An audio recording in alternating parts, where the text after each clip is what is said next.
नमस्कार दोस्तों, हमारे YouTube चैनल में आपका स्वागत है। इस वीडियो में हम बात करेंगे एएसएम के शॉर्ट टर्म और लॉन्ग टर्म लिस्ट के बारे में। साथ ही साथ हम उन शेयरों के बारे में भी चर्चा करेंगे जिनकी सर्किट लिमिट चेंज की गई है और ईएसएम में क्या एक्शन हुआ है, इस पे भी चर्चा करेंगे। लेकिन उससे पहले मैं कहना चाहूँगा कि अगर आपने हमारे चैनल को सब्सक्राइब नहीं किया है तो कृपया सब्सक्राइब कर लें और बेल आइकन भी दबा लें। सबसे पहले एएसएम के शॉर्ट टर्म लिस्ट के बारे में बात करेंगे। इसमें 11 कंपनियों को शामिल किया गया है।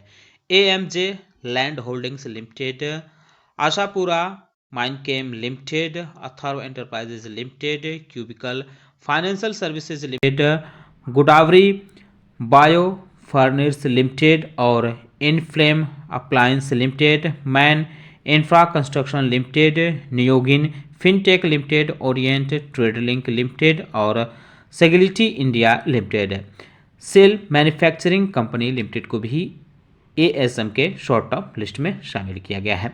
वहीं 10 कंपनियां ऐसी हैं जो एएसएम के शॉर्ट टर्म लिस्ट से बाहर हुई हैं, लेकिन एक कंपनी ऐसी है जो एएसएम के लॉन्ग टर्म लिस्ट में डाली गई है और कुछ कंपनियां दूसरे फ्रेमवर्क में डाली गई हैं। एवरेस्ट ऑर्गेनिक पहले नंबर पर है जिसको एएसएम के शॉर्ट टर्म लिस्ट से बाहर किया गया है। Gogia capital services limited, Indraprastha gas limited, JG chemicals limited, medico intercontinental limited, polo queen industrial and fintech limited, Premco global limited, purple entertainment limited, Purushottam investofin limited और वीटीएम लिमिटेड। ये कंपनियां एएसएम के शॉर्ट टर्म लिस्ट से बाहर हुई हैं। तो एएसएम के लॉन्ग टर्म लिस्ट की बात करें तो इसमें 9 कंपनियों को शामिल किया गया है। इनके नाम स्क्रीन पे है, आप देख सकते हैं।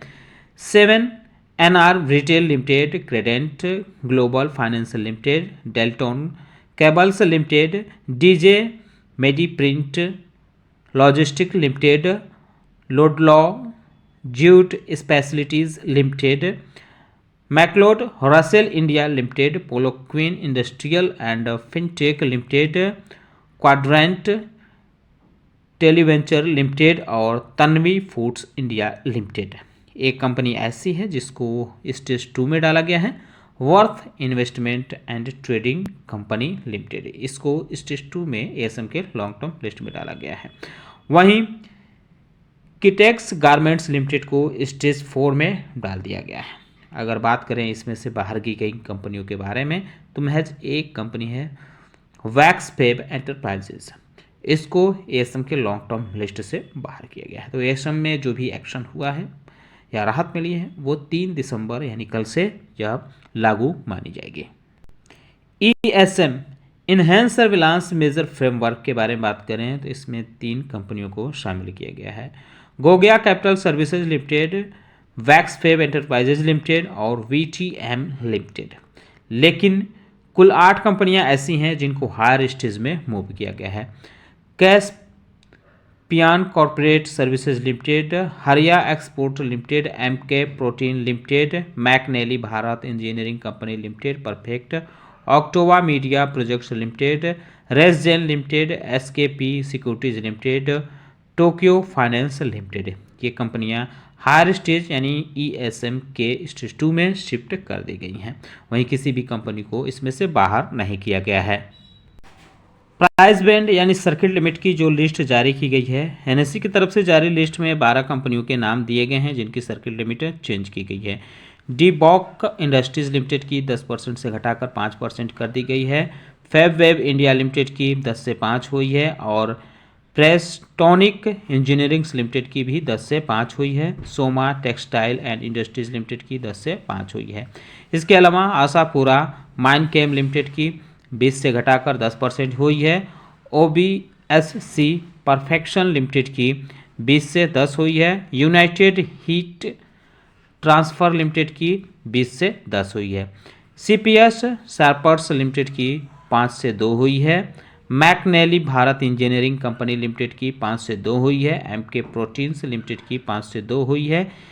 नीलम लाइन एंड गारमेंट्स लिमिटेड की 5% से बढ़ाकर 20% कर दी गई है। इसके अलावा टेकेरा इंजीनियरिंग लिमिटेड की 5 से 2 हुई है। बीएसई के तरफ से जारी लिस्ट में 15 कंपनियों के नाम दिए गए हैं। रघुवीर सिंथेटिक्स लिमिटेड की सर्किट लिमिट 10% की गई है। आशापुरा माइंडकेम की 10% हुई है। चौकसी इमेजिन लिमिटेड की 10% हुई है। फाइबर वेब इंडिया लिमिटेड की 5% हुई है। सेनिसिस टेक की 5% हुई है। सुमेधा फिजिकल सर्विसेज लिमिटेड की 5% हुई है। Soma textile and industries limited की 5% हुई है। हरिया एक्सपोर्ट्स लिमिटेड की 2% हुई है। परफेक्ट ऑक्टेवा मीडिया प्रोजेक्ट्स की 2% हुई है। एसकेपी सिक्योरिटीज लिमिटेड की 2% हुई है। टोक्यो फाइनेंस लिमिटेड की 2% हुई है। मैकनेली भारत इंजीनियरिंग कंपनी की हम बात कर ही चुके हैं, इसकी भी 2% हुई है। कैस्पिना कॉर्पोरेट सर्विसेज लिमिटेड की 2% हुई है। एमके प्रोटीन लिमिटेड की 2% हुई है और रेसजेन लिमिटेड की भी 2% हुई है। तो सर्किट लिमिट में भी जो बदलाव हुआ है ये 3 दिसंबर से इफेक्टिव होगा। तो इनके शेयरों पर आप चाहें तो नजर रख सकते हैं। उम्मीद करता हूं कि आपको हमारा वीडियो पसंद आया होगा। कैसा लगा बताना ना भूले, साथ ही साथ हमारे चैनल को सब्सक्राइब कर ले, बेल आइकन दबा ले। वीडियो देखने के लिए बहुत बहुत धन्यवाद।